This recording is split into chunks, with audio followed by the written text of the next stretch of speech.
about managers, I know it's kind of jumping ahead, but what about Paul Heyman?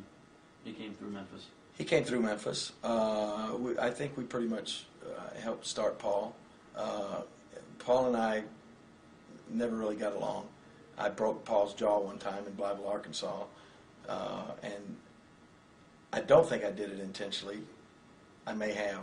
He certainly thinks I did, and we just, you know, when you're in a pressure situation, when I was booking,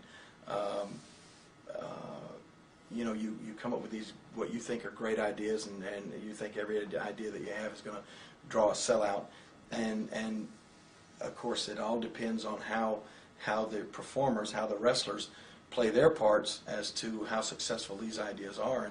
And I remember I booked, you know, we had Paul managing, I think Paul was managing Austin Idol and Tommy Rich, and we were pouring all the heat on these guys, and we had, you know, two individuals that did great interviews, and Tommy Rich and Austin Idol, but we were letting Paul do the talking for him. So, I mean, you know, we were just funneling the heat onto Paul, and I finally booked, I'll never forget, I booked in Louisville one night this scaffold match where, you know, we built the scaffold way up over the ring, and we were going to all go up there and fight on this scaffold.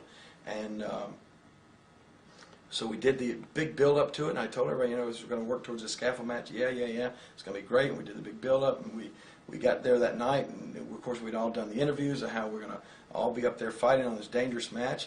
And then, you know, it was like the scaffold's built, we've got a sellout out there, and it's almost bell time. And Paul comes to me and said, I can't climb up on this scaffold. I said, what do you mean you can't climb up on the scaffold? He said, I can't, I'm afraid.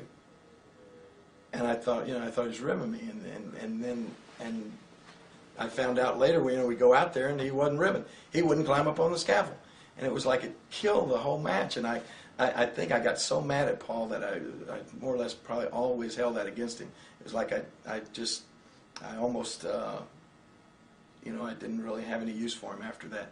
But he stayed around a little while longer. Then he went on, and of course, the rest is history. He did the ECW thing, and you know, I think he's a really good promoter, really smart